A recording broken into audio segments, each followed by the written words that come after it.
Hi, hello. My name is Young. I'm the senior curator from Haegue Gallery in London.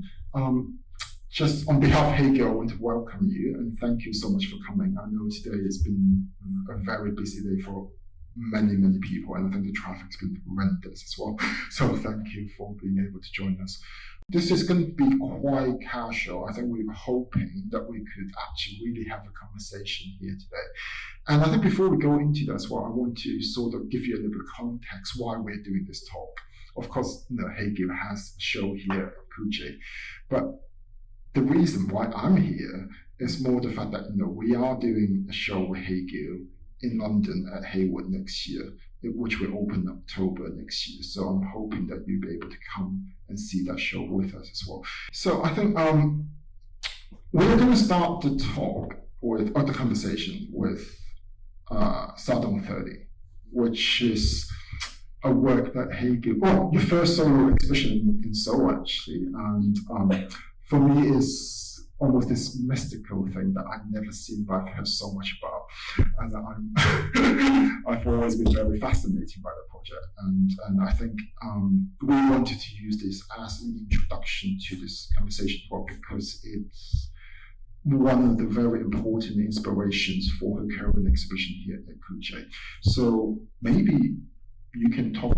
Yeah, I think it's easier for you to talk about it rather than me trying to tell the story. Yeah, it has been a while that I had this show. I don't know. Sometimes it doesn't feel like an exhibition. Maybe proper term might be a project. Maybe. Yeah, it has been. Yeah, the project was in 2006.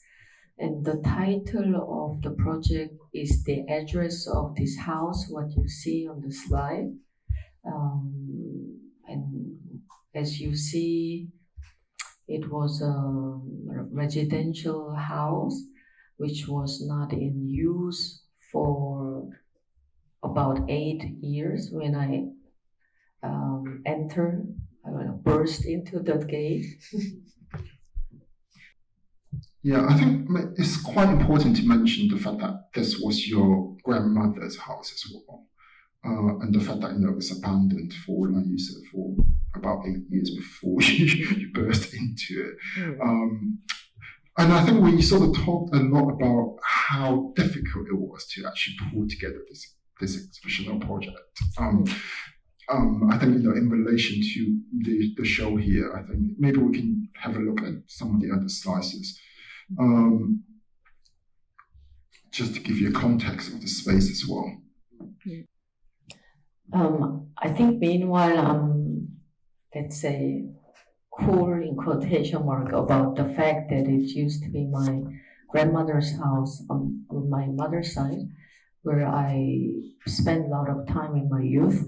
But in 2006, I wasn't necessarily talking about it actively. It was not a secret, but I was not releasing that information. And I think it worked out at the point that the personal fact was carving more space for the audience, since I realized a lot of, let's say, like non-art professional were visiting the show. And they had quite an ownership of their visit at Salon 30. I think it's, we all know that number one, the art scene in Seoul was not as vital as today. There were very few audience for contemporary art.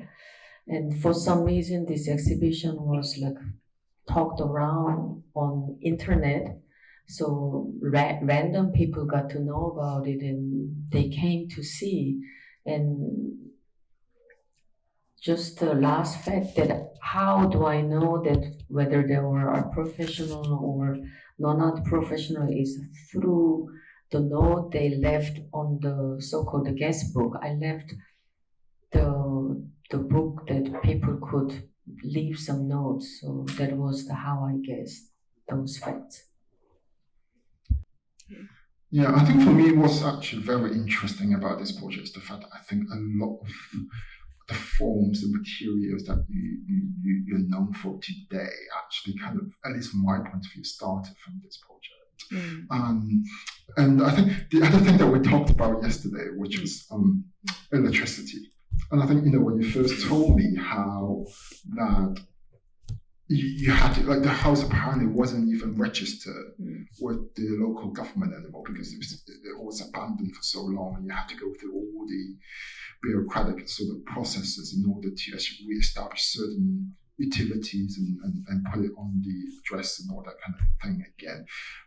That process was actually kind of very interesting in terms of your experience putting together this project, but I think it had an impact in terms of how you think about light and especially for the current show here as well.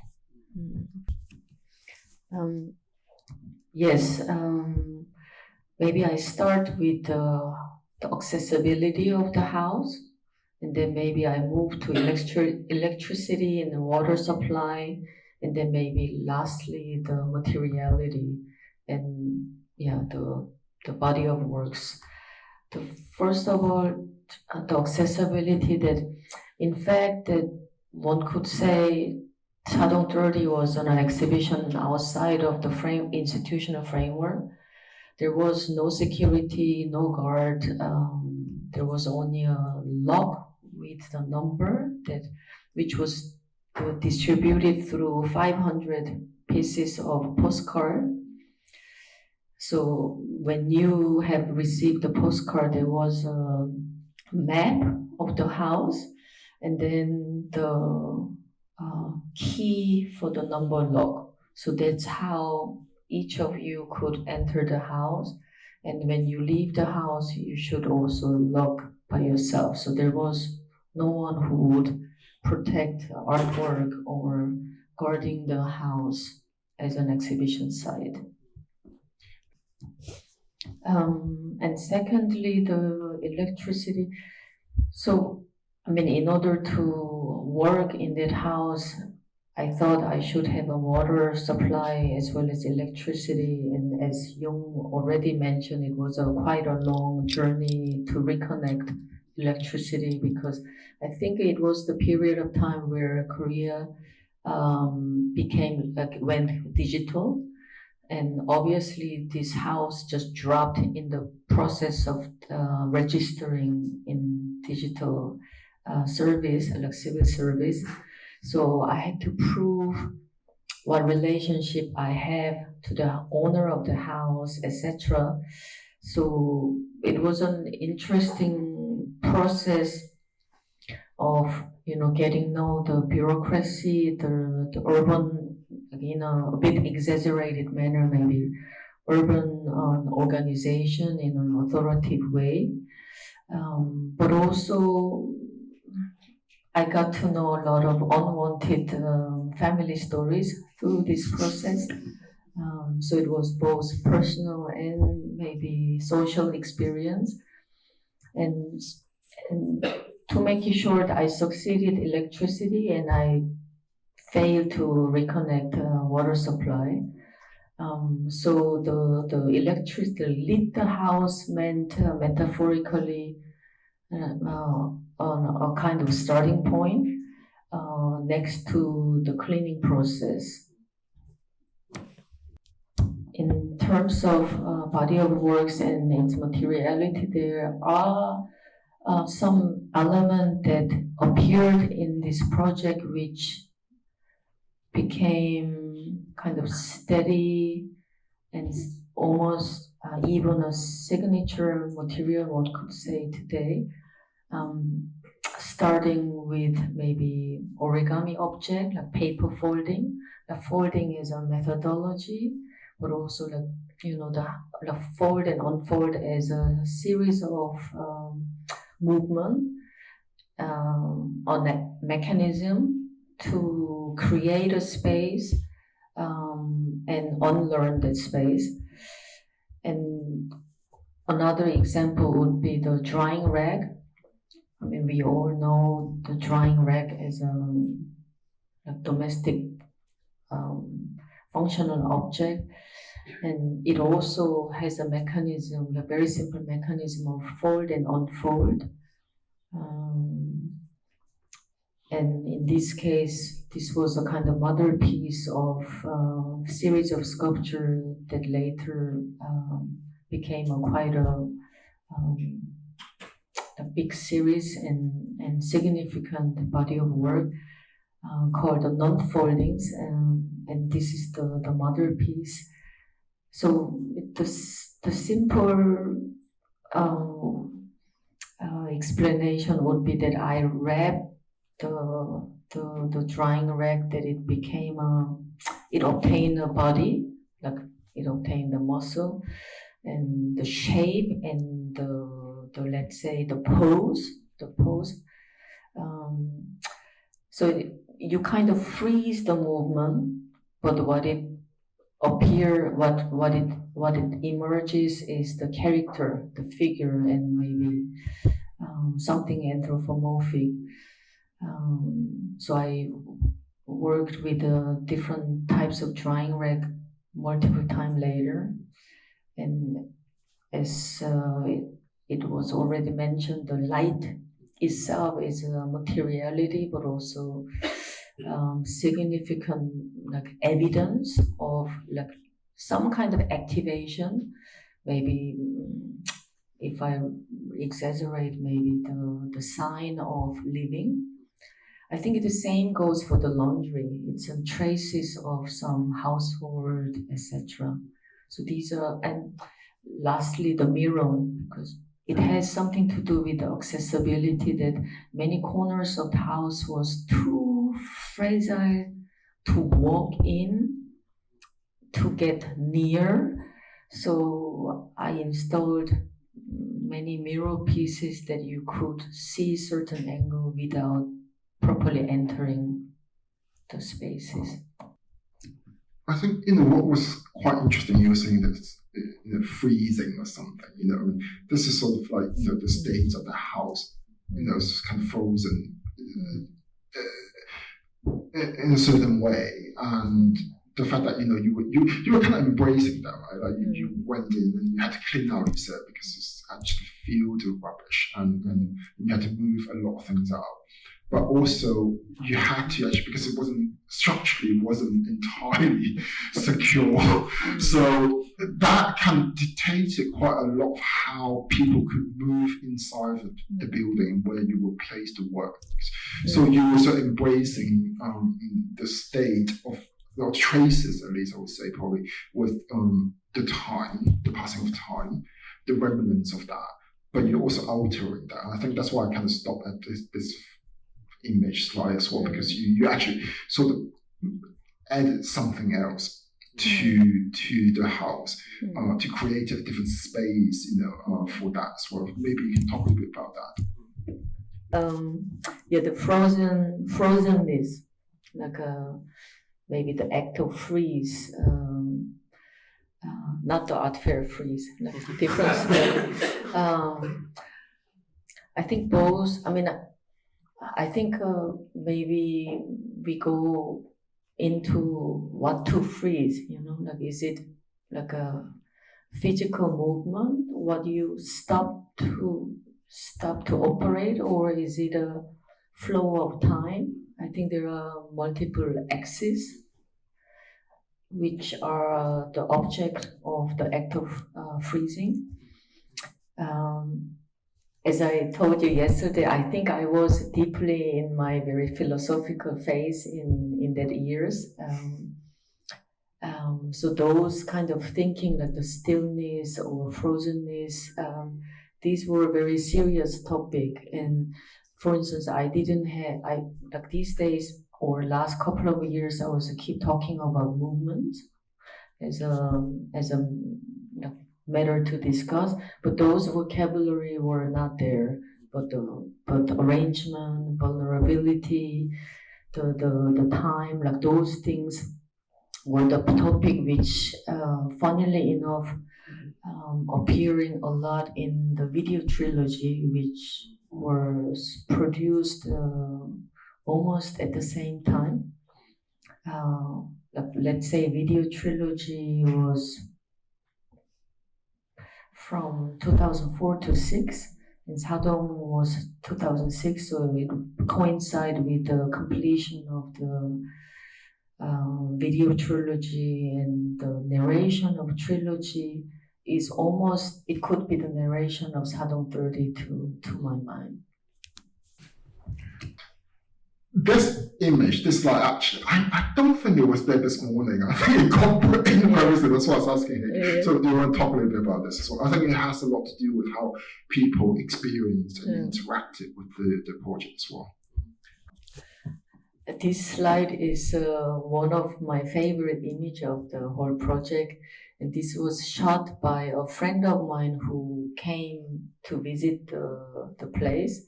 And she discovered the scene, what was happening in that house. And this person is Park Da-ham. Like, believe it or not, I mean, he's a well-known electronic musician and also curator, I would say. This is the infamous Park Da-ham, who I didn't know in person, and he obviously just entered the house. He tapped the electricity from the junction box, and he was making a noise music for himself without any audience. He dismantled the radio and keep the electricity and make the noise music for himself. And this was, I think this is, as you said, it kind of showed me that this is Sadong 30. This has so little to do with Haegue Young we would know in the context of art enterprise and etc. Like, the ownership of this project by the audience was at such a high degree that I honestly at that time I didn't know how to digest, because I thought I'm making a show because I don't get any invitation from gallery and museum that I want to have a solo show, but it was owned by the people, and the level of self-empowerment it's incredible. And I think, as I mentioned at the beginning, the one way to discover that empowerment was through the guest book. The frequency of the guests, not only the number, but how often they came again and again, and who they brought, and why, and those things were like incredible. But shamefully enough, it took me 2 years until I actually read the guest book. I read a couple of notes, and I was young and ambitious that I didn't understood the significance of those notes. And it was in fact my mom who convinced me that, Haegue, you should read this. And some of that we published in the catalog of 2009 Venice Biennial catalog. I think 10 to 15 page we selected the note and published it to honor. But that digestion, I think I was less empowered subject than the audience at that time. I've really kind of been obsessed with this project. I mean, that I sort of keep talking to you about it for years now. So I think we can actually really talk about it for a long time. So we kind of have to move on because I think we've got a lot to share. But I think it's a good point to jump to the current show or project that you got here, Kunje, the Latent Dwelling. I believe many of you have seen it already. There's a lot of connections back to Sadong 30. If you haven't, please go and see. But I've seen it a couple of times now, but I actually saw it through my mobile with images first before I arrived in Seoul. And the first thing I thought was the candles. Being being a person that has to deal with health and safety all the time, it's like they must be fake. I mean, they can't be real candles. I think, if they were real, I think Kuja's just gone to a different level of ballsiness. But of course they are. But I think what I didn't realize was the fact that there's no lighting, actual gallery lighting in that, and I think that. Do you want to talk a little bit about that, because I found that very, very interesting. And of course, it's an old building. I think the strategy was, well, I mean, I don't want to say strategy. I think it's just the approach. I think it's quite similar. The fact that you told me that you just saw the building, you got there and told you to stop, freezing that moment, and then from that point on, you start working with the space and put together this project. So I think those 2 points might be quite interesting in order to connect back to what we were talking about earlier. Yes, it was, I don't know where to start.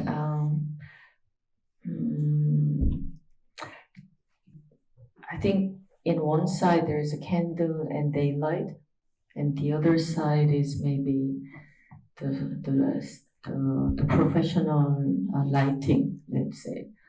I mean, in contrast to Sadong 30, where I was eager to connect the electricity, like this time I was like refusing to use the facility that was already there. I wanted to use this natural light, the absence and presence of natural light.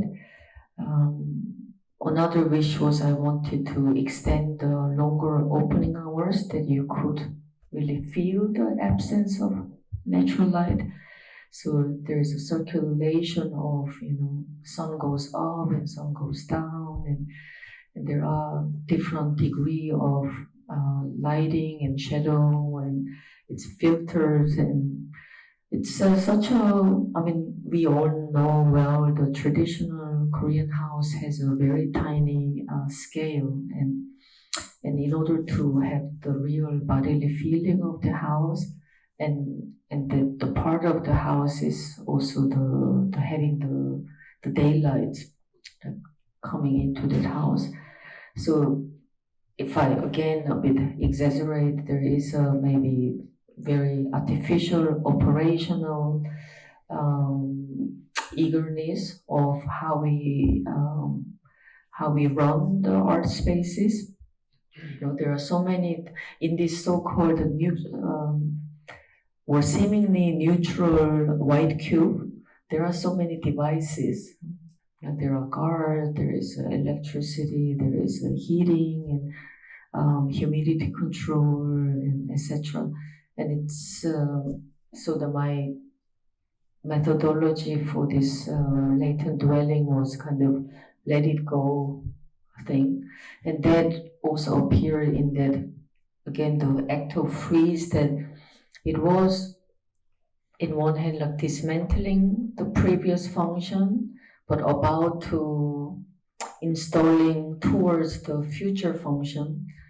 So in one hand you see the torn shelf, and maybe some of the wall were also ripped, but the other part is still quite intact. So there is quite an even quality of dismantling and constructing in terms of the architecture, and just freeze and then take the unevenness as it is, and you could also feel that unevenness in terms of the arrangement of the work. Some part look a bit like an exhibition, some part is like storage, right?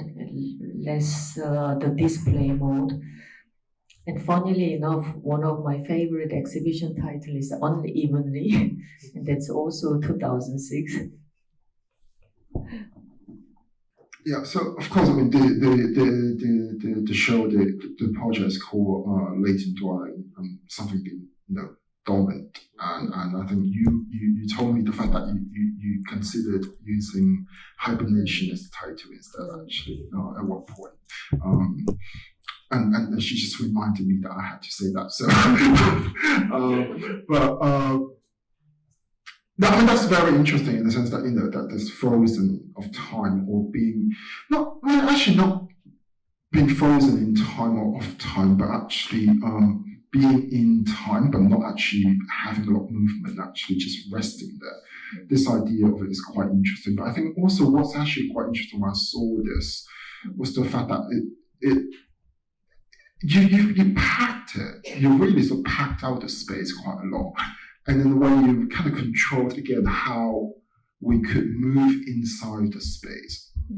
Similar to Southern 30, where because of the condition of the space, you had to sort of move in a certain way. Whereas here, you really sort of packed it, so like there wasn't a lot of space for people to navigate in a sense, almost, and I found that quite interesting. It's quite different than many of the shows that you've done over the years, at least from my point of view. Do you want to talk a little bit about that, and also hibernation, the idea of that? Yes, in English we chose latent dwelling, but in Korean title is when I literally translate is hibernating old house. Yeah. So in English it sounds maybe a bit more open, like then, yeah. And also I like the when I say 동면 한옥, it sounds like it's a name of the cold noodle, 함흥냉면.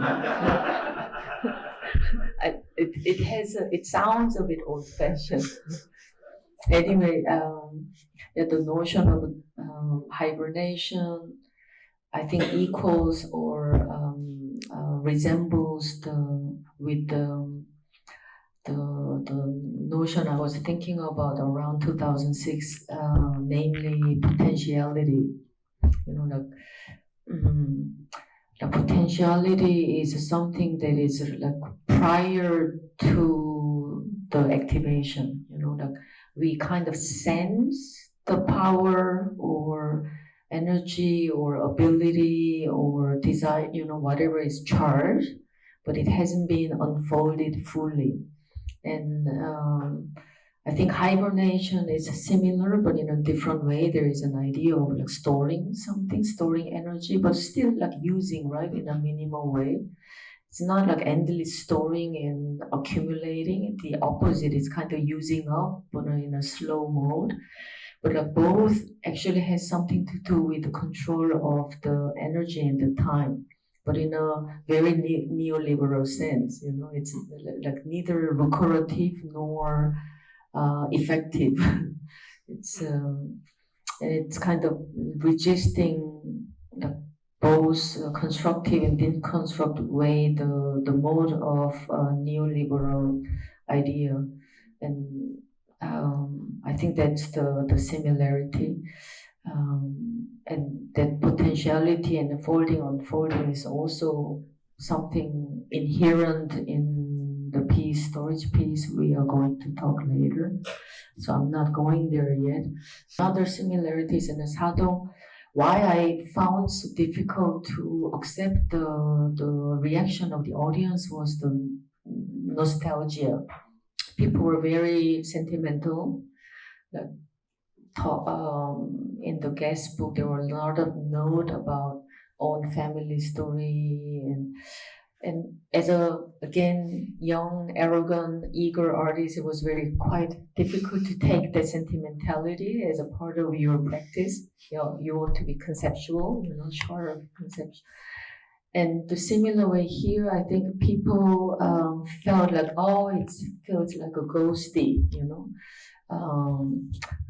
like in Korean, like 의시시해, like I think it's there, but like again, if I'm eager, I want to go into the in one hand more savvy way of considering the space and time, but also more philosophically uplifting and maybe profound, that and also socially, that how how like we art enterprise actually like ignore the philosophical matter of time and space and operate the space too neoliberally. I mean, ultimately, we're looking, I mean, we're basically talking about two old houses. They were people's homes at one point. They had the houses, they had many lives before already. And I think also, and that's something I think we will talk about a bit more, hopefully, if there's time, because I found that quite interesting. I think even throughout our conversations about the Haegue show, the idea of homes with kids coming back as well. I think the other thing that I want to sort of talk a little bit here is the fact that you said that you as a young artist you wanted to be conceptual, too arrogant to sort of accept anyone's sort of sentiment. But I think your practice, at least from my point of view, and that very rational, very formal side of it, aspect of your practice. But to me, you're also able to actually have the really sort of emotive, sentimental sort of expressiveness in your practice as well. So I mean, I've always been trying to sort of pull that out more of you. So I found that quite interesting. You mentioned it yourself. The other thing that you mentioned a couple of times already is storage. This project being a storage, but also hibernation itself, storing energy. So I think I'm being cheeky now. So I think it's a good moment for us to jump to storage piece. Yeah, storage piece is actually the first work. When I started looking into your practice, the first work I saw online actually was storage piece. That's why I think it's sort of very important for me as well in that sense. I think, and that's why we sort of keep coming back to that.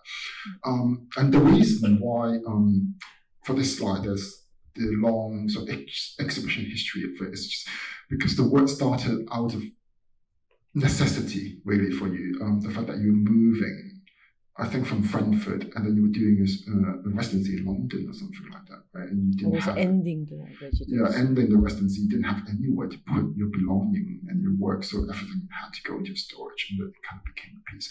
So it's kind of quite interesting how it started out as something under that kind of condition became a work that's traveled around the world and being shown to so many different institutions, also in the collection now. But do you want to talk more about this? Yes, storage piece look like this. And it's just packed and stacked works. I think approximately 23 works of mine stacked in a relatively economic way on 4 wooden pallets. And it was born during my residency at Delfina Trust when I got an invitation for a solo exhibition. And I barely could make a living in London. So there was a kind of conflict between the extreme poverty and extreme privilege. Like poverty in a sense that far from making a production, but barely can make a living. But at the same time, as an artist, you are asked and wanted to for an exhibition. So there is a kind of exchange between the solving the problem in the life, but at the same time providing an adequate and even maybe challenging artistic expression by creating this storage piece. So in fact, it's very simple that I used my exhibition budget to bring all this work that had to be picked up from various museum and galleries all over the world and stored my work during the exhibition period. So at least during the period I didn't have storage problem. And it is, I think it has been important for me in 2004 that, as you said, that I had a rather difficult relationship with my like emotion. I think I feel more comfortable if I have my emotion under control, and this was not an easy work for me to express or wear my situation inside out. And there's an exchange between, the release of my personal circumstance, but the gaining the very rigorous and conceptually rigorous, let's say the rule of the game to let this piece speak for itself in the world. And yeah, as the exhibition history demonstrate, it became a superstar, even if it was born out of quite a desperate situation. And that contrast is also maybe quite real, I would say. It's not about good or bad. It's just there is a certain degree of reality that this piece make conceptually very, I think, high end somehow. It has nothing to do with me, I guess. And yeah, it continued to live its own life by folding and unfolding, and yeah, still remain as a storage piece. When you exhibit the work, sometimes they are being presented in different ways. So sometimes some of the boxes and crates are being unpacked actually. I think maybe, so sometimes even just as a platform for speeches, for the performance of the work, but also I think that to skip. So yeah, so you do sort of get to see the content of what's in the storage piece as well, and it's sort of, I think it's from an institutional, just joking, but from an institutional point of view, it's great because you get the piece, if you unpack it, you get all the early Haegue as well, so you sort of you don't have to deal with a lot of the art shipping in that sense, but that's just a joke. But sometimes actually it's being unfolded throughout the exhibition as well. So so whenever you come and see the show, the work is actually almost alive in a way that's being unpacked, being presented in a different way. These are still so. Given the time, so we kind of have to jump ahead a little bit. So I'm skipping some of the slides, but I think it might be good for us then to talk about this work. And of course, Haegue is very known for her Venetian blind installation as well. So this work is one of the earlier examples, I believe, and is the only one that's been used as also a projection space. So the trilogy, the video trilogy that Haegue talked about, that could be kind of almost a sister piece to Saturn 30, is included in this installation as well. So here, just giving you some images. Again, you see a lot of the signature recurring elements in her practice in this work. In a way, the Saturn 30 has been sort of translated into this to some extent. The senses, the smell, the scent, the light, the movement of wind. The blinds, you are creating spaces in the sense that it's a very controlled kind of environment that you were doing with Saturn 30, for example, with this current exhibition as well, that you're just using the blinds to create spaces within the context of a museum or a gallery, which is often the so-called very neutral space, but doesn't actually have any sense of history of it at all. Yeah, so maybe I'll jump also directly to the video trilogy as well, so we can talk about both, because they are sort of, well, they are actually one piece in a way, they're connected, even though you have shown the video trilogy separately from time to time as well. Video trilogy is also very similar to storage piece, that it was created almost parallel to the storage piece that I really literally didn't have a mean to create sculpture. So I shot video because I just couldn't make any works. So it was also born out of the economic poverty. but also it gave me a different tool to narrate, and maybe often I let sculpture speak the language of abstraction, whereas in video I became very talkative and storyteller. It's a very particular and rare role taking in the video, so therefore I call them video essays, because I think most of the video works in the art world are too high end than my video work, I think. Yeah. So it's more about talking and like a diary and very fragmented. Yeah, I actually wonder if because you haven't really done a video in a while, I think. I wonder, if they would be sort of similar to this again, because the reason I'm saying this is because the narration, there is narration, and if you look at first of all, you look at the footage. They were filmed in different locations, different cities that you were sort of traveling to, visiting at those times, but also the fact that the narration, even though spoken by a female voice, it wasn't you. I mean, it's a script that you written, but I don't think I've ever asked you whether, it's a complete personal kind of narration or whether fictional or combination of both, perhaps. That's my assumption.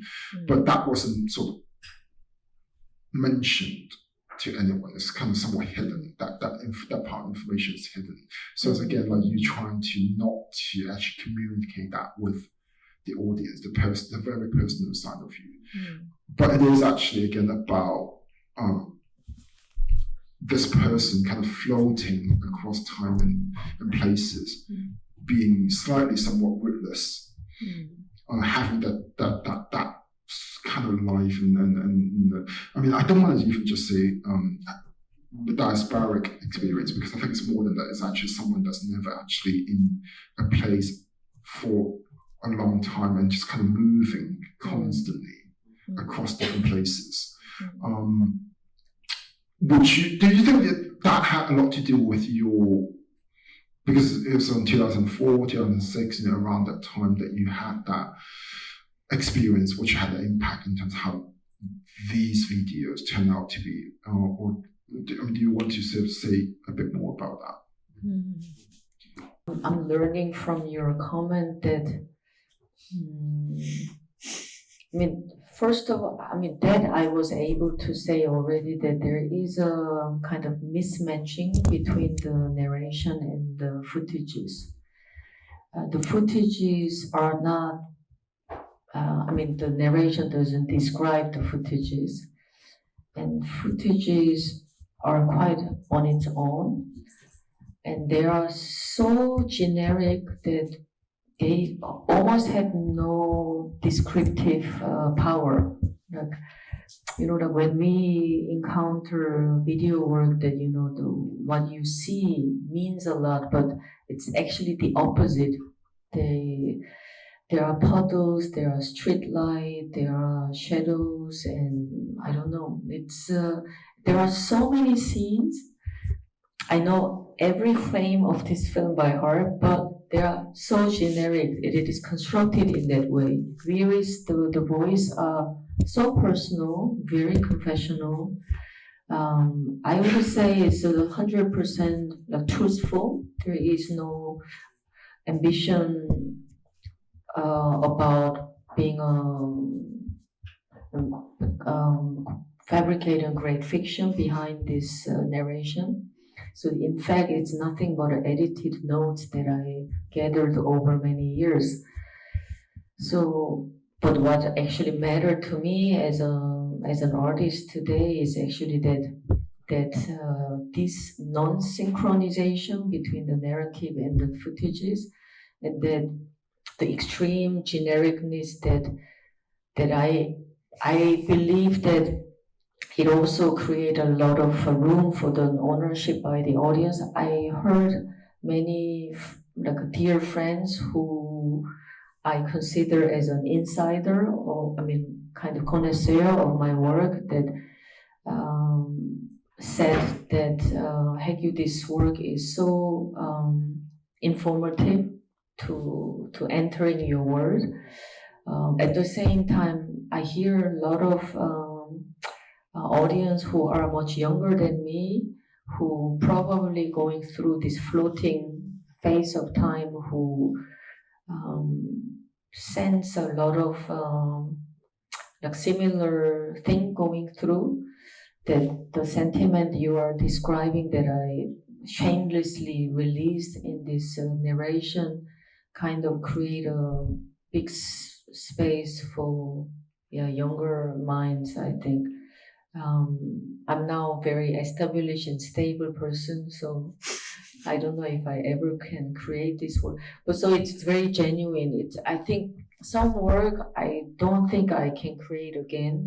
It's not the narration that I want to create, but maybe what I could take further in my late stage is maybe that attitude of let it go, about the synchronization between the narrative and images, and that has been very powerful. And I did another piece for the Venice Biennial like 3 years later, and doubles and halves, and that piece I felt that I finally completed something that I started with the video trilogy, was actually that non-synchronization between the audio and the video.